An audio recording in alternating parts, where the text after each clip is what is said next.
Go. Streaming from South Africa to the world.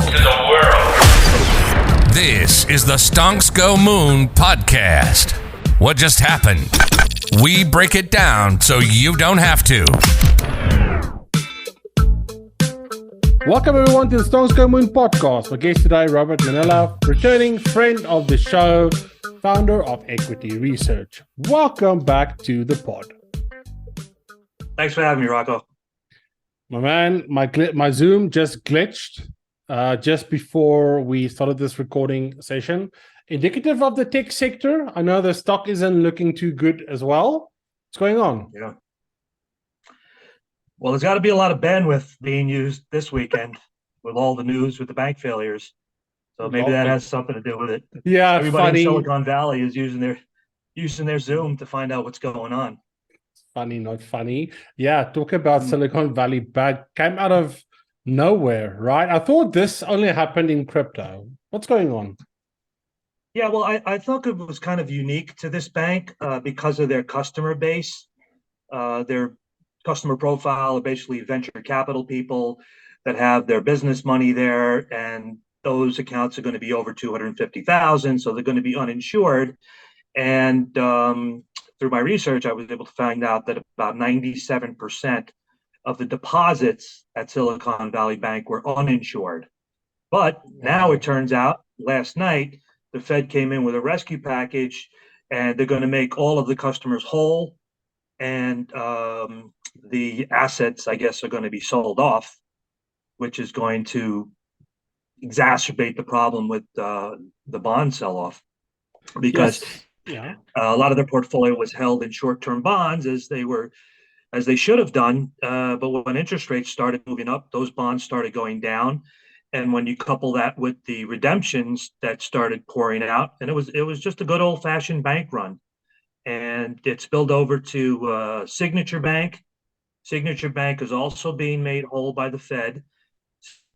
Had been lending money to crypto investors, which put the bank at, I imagine, a higher risk that the Fed was comfortable with.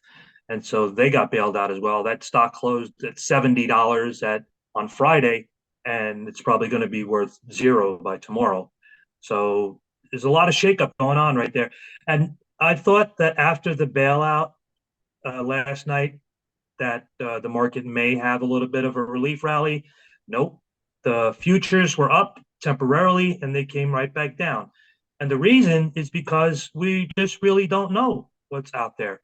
And so the market does not like uncertainty. And if the market doesn't like uncertainty, they're going to sell first, and they're going to ask questions later. And that's the situation we're in right now. So risk of contagion this time around, or is the Fed intervention enough to sort of calm fears in the short term? No, I don't think so. I don't think the Fed is going to calm fears. I think they're going to be able to save some depositors, but I think the situation to Silicon Valley Bank, as far as their investment strategy goes, is probably not unsimilar to all the other banks out there. The tier one banks are required to buy treasuries. They were buying treasuries when the interest rates are going up, and when interest rates go up, bond prices go down. And so I imagine the Fed is probably going to do another round of stress tests for the banks. That would be probably something that they should do anyway, just to protect depositors. But there's a lot of uncertainty out there, and the market doesn't like uncertainty. Let's get into the banks with something that I can't wait. I'm like a small child over this thing that is about to happen with you and this book that you are publishing. First of all, what's the book called? Well, the name of the book is Heavily Redacted, a Whistleblower's Journey, JPMorgan Whistleblower's Journey. And it was about the 11 years that I spent at JPMorgan, and something that happened to me right at the end of my time there. And the book really dives deep into what happens when a bank, big, powerful bank, wants to get rid of somebody at all costs. Yeah. And typically someone who's an at-will employee, they'll just get fired and they'll move on with their lives. but the way it happened to me was totally wrong. And through my experience and through investigating everything that happened to me and requesting all of my documents through the Freedom of Information Act, I was able to piece together exactly what happened, exactly how it happened, and the actors involved. So you guys are going to see that in the book. It's going to be something that I think a lot of people are going to want to know about, especially in an environment like today, where it seems like we just assume that the banks and the regulators are doing the right thing and making sure that people don't lose all the money. But at the end of the day, when you look under the hood, you're going to find out a lot of things that go on behind the scenes, behind closed doors, that are designed to keep people who want to speak out about wrongdoing, keep them down.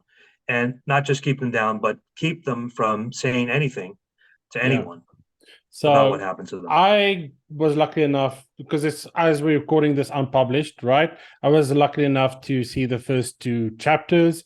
And I want more. I want everything right now. Because for me, I don't typically, I'm going to get a lot of shit for this, but I don't like to read because reading is boring for me. Just, I don't know what it is, but for me, this was short, snappy, entertaining. What I liked is, even if you don't come from a finance background, when there are financial terms, it gets explained to you in an easy, manner. So I feel like you get educated as well, because the financial industry, and especially in banking, is everything happens off behind this veil, right? So you don't, the people on the street don't really know how it works. Exactly right. And the thing that I try to do throughout the book is, there's a lot of terminology and things that people in the industry may be familiar with, but I wanted to make the book really educational when it came to the part about me discussing what exactly it was that they were doing, and what they were supposed to be doing, and what they weren't doing, and why. And another really great aspect to the book, I think, is that I was able to provide hyperlinks that you can click on in the ebook that will take you directly to a document that is related to a topic that I'm discussing. And I also have over 3 hours of the witnesses from JPMorgan's testimony on audio tape that was released by FOIA. So the Freedom of Information Act allows anyone to look at it. And that's going to be very revealing as well, because you're going to see one of JPMorgan's top compliance officers just literally lose it and get caught in so many untruths that it's going to make your head spin. So tell me, it's not just the book. Yeah. No. Did you use real names or the pseudonym names? Yeah. Real names. Yeah. I can use real names, and I'm not being afraid of being sued, because anyone who provided their testimony was asked before they did so, are you providing this testimony of your own free will? Yeah. And JPMorgan, of course, they said that they would allow their employees to testify. And when they did that, they put them out on a limb, because when the information was released by FOIA, then it's public. It's in the public domain. Yeah, I get you. So you were basically just sitting on this, waiting for all that stuff to clear and for you to be able to go, say, hey, this is my story. Yeah, exactly. So I just got the book up on Amazon, and good news, I found out this morning that it's live. So you're getting the exclusive. I haven't told anybody else yet that it's live, but I was kind of waiting for today to blow over, because there's going to be some crazy stuff going on today, and my story might just get pushed to the side if I try to compete against I think it's going to heighten. If people read this book, they will understand what's happening now and what happened in 2008. Why it happens, because in the first 2 chapters we get introduced to interesting characters, and like I said, I don't want to give too much away, but I want to talk about those first 2 chapters a bit. The one of them is Bob. Bob sounds like a fucking legend, right? I've never met Bob. He's a brief character in the first 2 chapters. Tell me a bit more about Bob. Well, I'm Bob, and I'm not just a character in book. I'm a real person. And but the thing about Bob was that he went to New York, and he wanted to work for a big bank because he had worked for smaller banks his whole life. And as he got later on in his career, he wanted to work for a more stable organization. And I had felt that I had made it. I had the experience, I had the skills, I had the finance background. It was a great time for me to transition from a broker over the phone to a face-to-face broker in a branch. And I felt that I would be able to do well. And I did do very well in the beginning. So yeah. Well, I thought I knew you until I met Bob. But the thing is, like, to me, is the why I say that from that perspective is reading the book, it doesn't feel like you know what I mean? It's like this larger than life character. And I think to anyone that sort of knows you on a superficial level or not like this deep is going to be really eye-opening. Oh yeah, 100%. Because this really could have happened to anybody. Yeah. But it happened to me, and I can imagine that it probably happens every day. But many people are not willing to go through the process and the system and the just the amount of anxiety that I went through over the course of the last 7 years. And then honestly, I was not going to even write this book, Rocco. I was going to try and put it behind me and move on with my career. And I was almost going to shred all my documents and say, you know what, that's it. I'm done. But then, I had this epiphany and I said, no, I can't. I can't let this story not be told. And so I dug out all my documents. I dug out all my evidence. I pieced together the story again. I went back into my emails. I literally went through hundreds of documents and at least 36 hours of testimony to bring in just the 3 hours that I thought were the most relevant. Wow. But it kind of almost didn't make it to publication, but something just told me to do it, and I did it. And was there and was there ever a fear of retribution, or is there still a fear of retribution, I guess, from JPM's side? Sort of looking over your shoulder, because I can only imagine it gets from chapter 2, it gets very serious very fast. Yeah, it gets very. You know what? I've already went through the retribution. I've already experienced that. So there's nothing really more they can do to me. If they want to sue me, they can sue me, but then they open themselves up to discovery. Yes. Right. And then I can go back in and I can request all of the text messages and the phone calls that they claimed that they didn't have in the original trial. Mm-hmm. So sure, bring it on. Bring it on. In chapter 1, you were trying effectively to put your customers in a better position through something to do with annuities.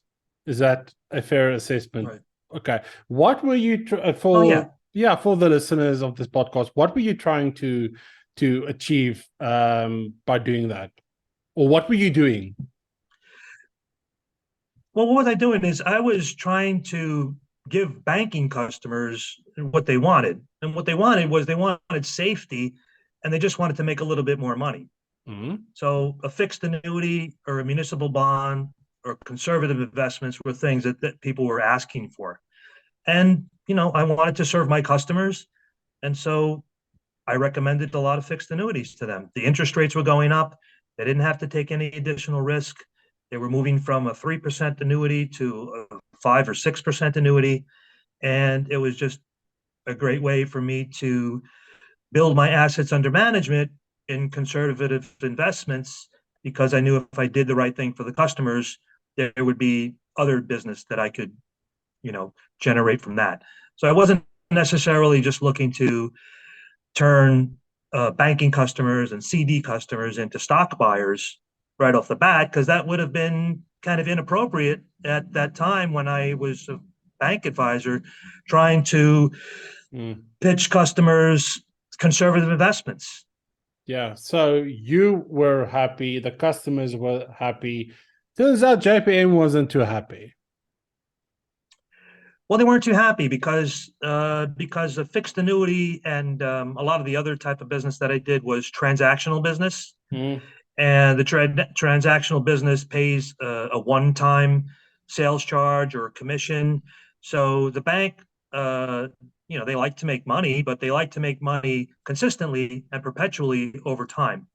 So if you were recommending something like a fee-based account, customer would be paying 1.6% a year every year. Customer had a relationship for 10 or 20 years. The customer's paying, a good percentage of their net worth to their bank advisor. When I was recommending transactions that would pay a one-time fee, they would never have to pay anything ever again, and then they would reap the rewards, for all eternity. Yeah. So, and then how did they? Don't want to give too much away, but how did they sort of come to you and say, "Hey, what are you doing?" Yeah, exactly. They came to me and they said, well, we like what you're doing, but by the other token, we're not going to make as much money as we can in these types of investments. Yeah. So that being said, we want you to start transitioning your clients into our fee-based models. Oof. And that's when I started feeling uncomfortable. Yes, because I think you do a very good job of painting this picture of, the bank might not have the customer's best interest at heart, no pun intended, best interest. Exactly. But there's this business side of the bank makes money in a certain way. And we just sort of from a small age, we learned, hey, put your money in the bank. That's what you do. And you forget about it. Right. And then you shine the light on this thing that, well, the bank is actually in a business for itself. Yeah, exactly. So you're supposed to act as a fiduciary when you're dealing with, especially when you're dealing with managed money. When you're making a perpetual fee, you're supposed to put the client first, which means you're supposed to find a suitable investment at the lowest cost that the customer will make, get the best benefit from. Yeah. But we weren't doing that. We were just focusing on what they were focusing on, the products that had the highest fees, and that was rewarded internally. Yeah. So talking about rewarded, chapter 2, you guys went to Vegas, it was a big blowout to Vegas, and what happens in Vegas stays in Vegas. But and I sent you a clip of the Wolf of Wall Street with Leonardo DiCaprio, and there's the scene where they talked about expenses, about where the guy says, you guys just how do you book 25 grand, 30 grand, 35 grand out, on expenses? And the guy says, Leo says, it's customers, the sides cure cancer, that's why they were so expensive. And it seemed to me like, wow, that's from your book, that's really how it was. Yeah, it really was. I mean, the financial crisis is something kind of like came out of nowhere as well. The same thing with what's going on, today. So it doesn't seem to be that anybody is really, prepared and forecast. You don't hear anybody out there saying, well, I saw this coming, and I made $1 billion because I shorted all the bank stocks. Nobody knew about this. It came out of nowhere. And the fact that it came out of nowhere is really disturbing, because that means that the regulators weren't really doing their job. They didn't know what was going on at Silicon Valley Bank. They didn't anticipate what might happen when interest rates move up and there's a run on a bank. So I don't think the regulators are anticipating all of the possibilities that can cause a complete system failure in the United States. And like always, they come after the problem to try to clean it up. But there's no prevention beforehand. And that's the kind of recurring theme that we see every 10 or 15 years, is that the private industry is always ahead of the regulators, and the regulators always have to come in and clean it up, and the taxpayers are the ones that are put on the hook. And it's enough already. It's got to stop. Yeah, the cycle just perpetuates itself. It just like, oh, cool, wash, rinse, and repeat. And in the next, in the next 15 years, there's something else that happens. Exactly. Well, the big difference is there was no crypto back then. So this whole thing becomes more complicated, I guess. Right, because now they start blaming things on crypto, and it's somebody else's problem, and this is the issue, or that's the issue, and everybody's got an opinion, but at the end of the day, the price action is what really matters. And when people open up their bank statements, and it's half of what it was the day before, maybe I'm laughing, but it's crazy. Fire their broker. Yeah, it's ridiculous.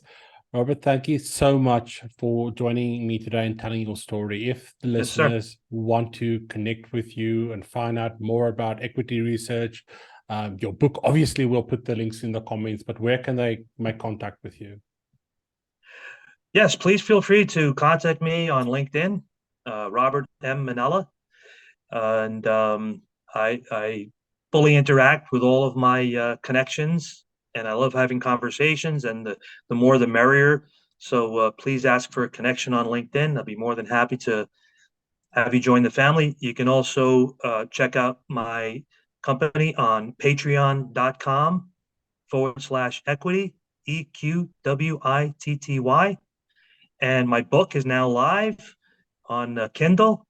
So go to Amazon Kindle. The book is heavily redacted. JPMorgan's Whistleblower Story. We at the SGM podcast are giving away 5 copies of Robert's book just because I believe in this so strongly. So watch out for the socials for information on how to participate. And thank you so much again for joining us in our 100th episode. We made it. What a bang! What a way to congratulations, Rocco. What a way to cap off 100.